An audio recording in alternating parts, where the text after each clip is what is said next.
And the winner of this year's Emmy is In Living Color.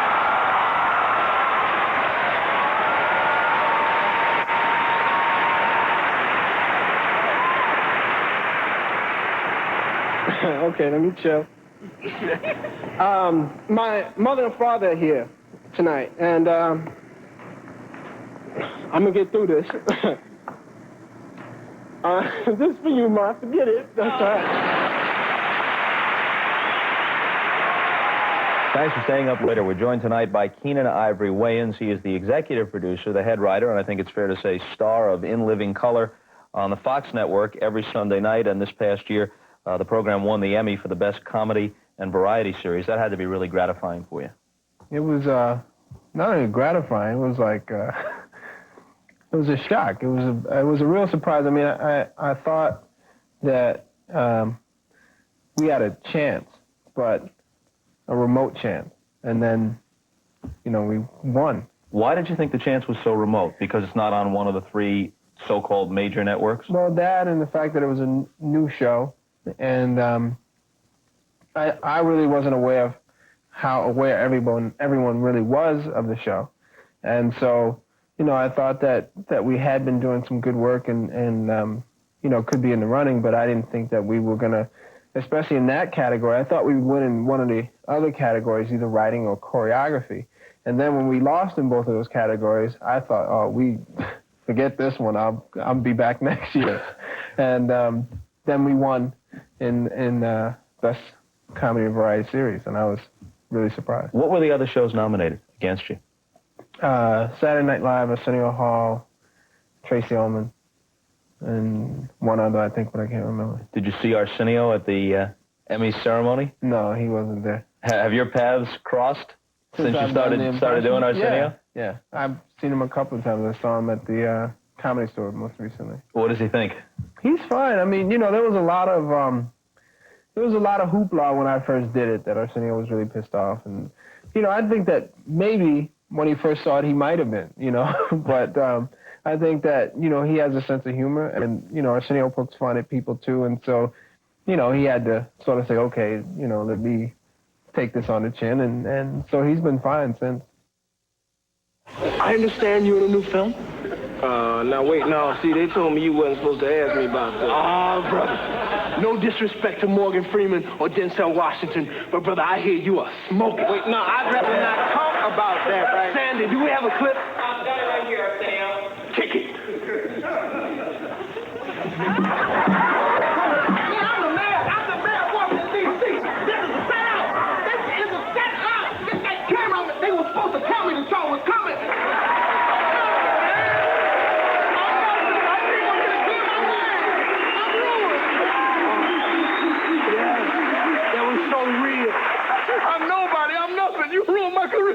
Strive to be the best you can be. Michael Wolff, take us home with some of that nasty booger nose funk. One of the things I like about your show is that it has a certain texture to it. You're not hitting the same note all the time. There's the occasional political angle with a Marion Barry or a Jesse Jackson, the celebrities such as Whitney Houston and Arsenio Hall. You do a send-up of them. And then there are just these characters you create out of whole cloth, Homie the Clown or Men on Film or whomever. So you're coming at it from a variety of directions. Yeah, we're trying to do that. We're not, I'm not a really politically oriented person. You know, I'm not really into politics that much. So occasionally when something is as out there as a Marion Barry or, you know, when Jesse Jackson was running for president, stuff like that, I mean, that's something that's very obvious and very easy to sort of have fun with, but I don't really look to be a political satirist. And we, as a group, the cast and the writers, enjoy the creating the original characters. That, for us, is more rewarding because we do characters that all of us know. You know, we're either doing family members or people we've seen or encountered, or I mean, as far as ex-boyfriends of our sisters, we've brought on as characters on the show. So it's just really like exposing your life, you know, to the rest of the world, and you realize that your life is not that different from most other people, and so that's why I think people enjoy those characters. If you're really not inclined toward politics yourself, were you prepared then or prepared for or surprised by some of the reaction to the characters that you've done? The Gay and Lesbian Alliance, for example, objects, as you well know, to men on film. Right. No, I expected there to be... See, when you're doing a show like this and you're trying to be on the edge, you're going to offend. I mean, that's the risk you take for going for that level of humor. And so I expected there to be reaction from not only the gay and lesbian, but everybody, you know. But I was prepared for that. You know, that's, like I said, that's part of what we do. Then there's Pretty Woman. Hated it. This one should have been called A Fish Called Julia. Next, Eddie Murphy was back in another 48 hours. You know, I'm sorry, this movie just got off on the wrong track. I feel that they should have spent more time where the real story is, in the prisons. I'd like to see more about them old sweaty men, all together in them tiny little cells with no one to turn to but each other. Ooh, drop this. I get it. The response really is that, you know, you have to look at the show in the context of what it is. And in that half hour, when it's not, the show doesn't bash gay people. The show doesn't bash anyone. The show has fun with everybody, with every group. And I don't think that any group can be above the rest of us. You know, it would be different if, you know, that was the slant of the show. But that's not it. That's not. And also with those two characters, they're not supposed to represent gay America, just like the homeless guy is not supposed to represent the homeless people. Those are, like I said, characters that we, the cast, know and bring to life, and they happen to be gay, just like the homeboys are guys that we know who happen to be black. And Anton is a homeless person that we knew who happens to be black. And it's not, you know, when you look at the show, you can't personalize because that's not the intent of the show. You have to realize, you know, what type of show this is and what the intent of the show is. And it's all done with good humor and, you know, so I can't apologize to people when I know what my intent is. And if it's not a negative one, then no. Now, how about the objections that occasionally have been heard from the NAACP? And Dr. Alvin Poussaint from Harvard, who is an advisor to The Cosby Show, said that some of these sketches reinforce negative black stereotypes. Well, again, it's like we're not trying to represent the black race. You know, it's like the sketch he referred to was Snack and Chat. And if you walk into a little greasy spoon place, those are the type of characters that you're going to see. Well, y'all go on and get yourself some water or something. Oh. Acting like you a stranger here, Mama's been making me feel all bad like that. Mama gonna have to spank you. You keep on. I'll take Jones Collins for black.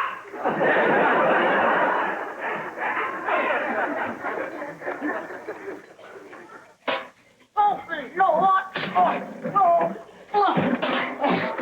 Oh.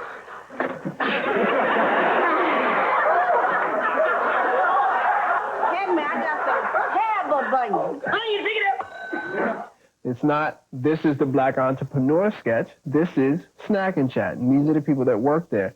And also, people, see, you can't do a show and worry about every individual and how they're going to interpret the show. You have to approach it from a standpoint of what your intent is and what you think your particular audience is going to perceive. And anybody who is hip enough to tune in to watch the show is not going to get that from the show. And the ones who aren't, and the ones who are going to look at it from that point of view, are going to look at it no matter what you do. You know, they're going to find the negative because that's what they're looking for. And so it's not a reinforcement. That's just an excuse that those people will use, but they'll find any excuse. See, I happen to agree with you, and I asked the question only because people are interested in your response, but it seems such an obvious point. If they do Wayne's World on Saturday Night Live, nobody thinks that this is what all white American teenagers act like. It's like, here is an exaggeration of a stupid mindset that exists among some people. Right. And those who believe, perhaps, that they're protecting black sensibilities and black sensitivities, from my point of view, seem to be putting unfair clamps on you. Right, and I think that overall, the majority of people do get it. You know, they do understand that. And so those few, a lot of times, and the other thing too is a lot of times, you know, organizations don't always represent the majority. You know, for the most part in our society, it is the privileged who tend to represent the common man. And their opinions is not always the same. And so, you know, you may hear a particular group, you know, speaking out about this, that, and the other, and then you ask the average Joe, and he's like, I have never even heard of them, let alone do I, you know, agree with them. And so, you know, I try not to worry about special interest groups. You know, if they want to pontificate, that's on them, but I don't let that affect me. So what kind of response do you get, as you can gauge it from the public at large, to the Homeboy Shopping Network or to Men on Film when you're just walking down the street or in a restaurant or whatever? I mean, that's my meter. You know, we get letters all the time from people, and you hear little kids. I heard a father in a supermarket tell his son to do something, and the kid said, "Homie, don't play that." I mean, it's like, you know, when you hear it being integrated into, you know, just the average person's life, it's a lot of fun. It's a big rush, and you know that, you know, you're having the effect that you want to have, and people are receiving you in a positive way. I mean, the Men on Film guys, we got petitions from gay groups in Los Angeles to never stop doing them, you know, that tell us they have parties, you know, at particular clubs, and all they do is run the Men on videos. And so, you know... well, clutch my pearls. You're right, exactly. Clutch my pearls. But it's a real rush. It's worth all the aggravation that I've been dealing with on the other side of it. So, you know, that's the real rush for me.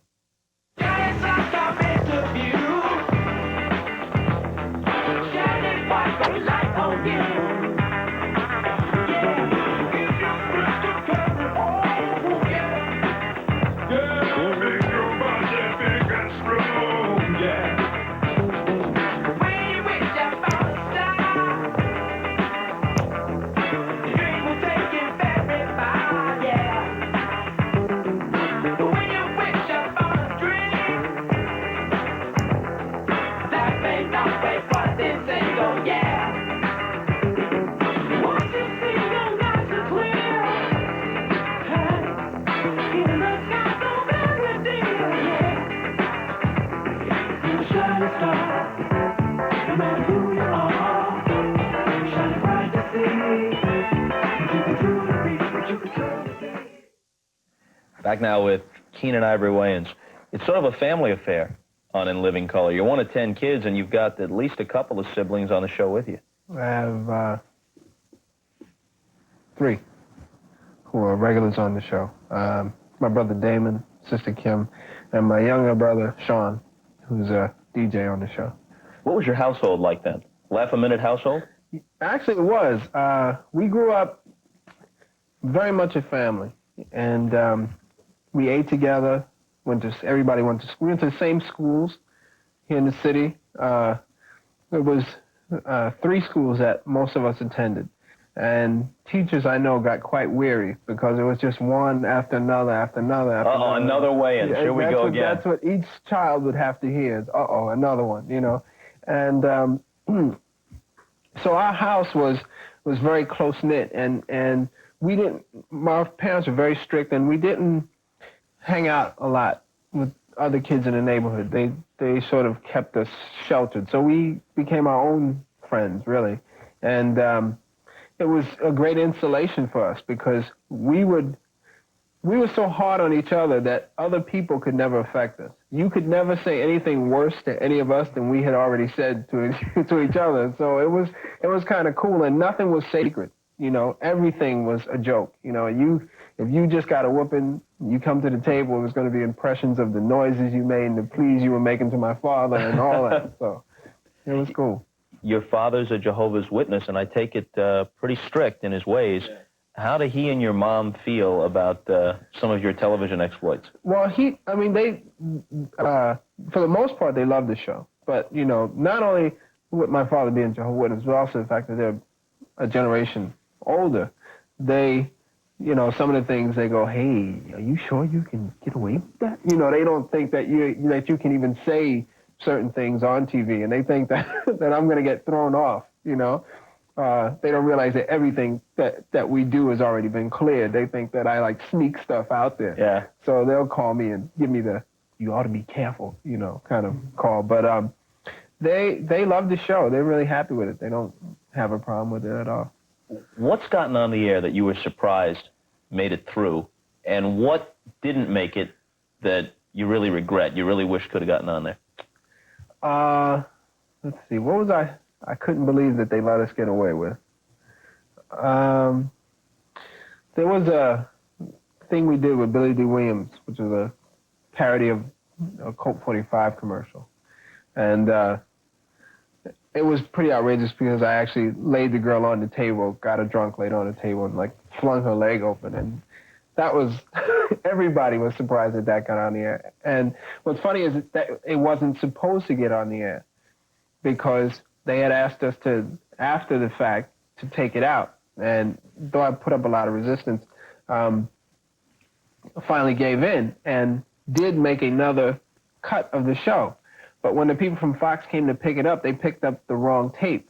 And so they aired it without even knowing. They didn't know until it hit the airwaves that it had gone on. And you didn't even know that, No, right? I was sitting there going, oh, well, they let up. They gave in. And the 2 seconds after it was over, the phone just went crazy. And everybody was really panicked and nervous going, man, you know, we're in trouble because they thought Colt 45 was just not going to be happy. And what was really funny was that the Colt 45 people called the next day and asked if I would endorse if I would endorse the product.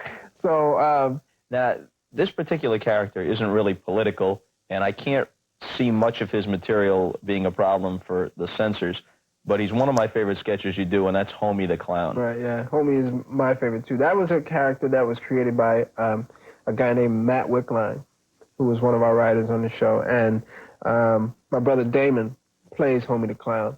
And Damon is, he's such a great performer because when he gets into a character, he really becomes this person, and he brings so much to Homie, so much of the attitude that makes Homie funny, and what has now become Homie's rhetoric, you know, about being put down by the man. Yeah. And just the idea of a clown that won't do anything is very funny. I mean, he's like the anti-clown, and that's why I love the character so much.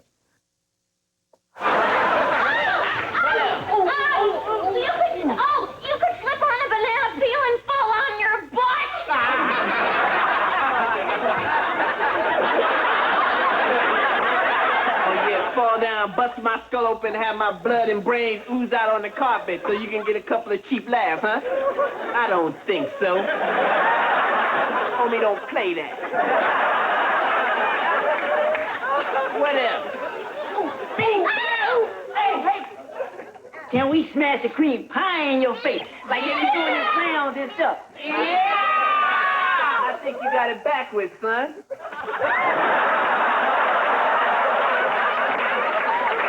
How do you feel about yourself? Totally dissed, homie. That's why homie don't play that. Is there any underlying message in I'm Gonna Get You Sucka other than, hey, this is pretty funny if we can just exaggerate all those blaxploitation films of the early 70s? Well, you know, what was funny was after doing Hollywood Shuffle, being associated with that and it being the kind of film that it was, satirical and had poignancy to it, a lot of people came to I'm Gonna Get You Sucka looking for the same thing. And I'm Gonna Get You Sucka was very much sort of my version of Airplane, you know, and there was none of that there. There were moments of satire throughout the film, but nothing really relevant to statements or you know, the plight of anyone. It was just supposed to be parody. It was supposed to be a fun movie. And it was very funny because a lot of people came and had a great time and left the movie theater going, what was the message? there was no message. that film for me was even to this day, my greatest accomplishment personally, because it was at a point in my career where I was really frustrated and really wanted people to see what it was that I did, separate from the people I had been working with. And I for the first time, became selfish about my creativity and sat down and said, I'm doing this one for Keenen. And the fact that it was a success and helped to get me to the next level really, makes me feel good. You're Mr. Big? But I thought you were... What? Above playing an exploitation villain? Well, you're wrong. Lots of famous people have done exploitation movies. Shelley Winters was in... Cleopatra Jones. Angie Dickinson. Big Bad Mama. Big Bad Mama. Jamie Lee Curtis. Halloween. Right. And now, I'm Mr. Big. And I'm sorry, boys, but there ain't gonna be a sequel to this one. Don't try it, Big.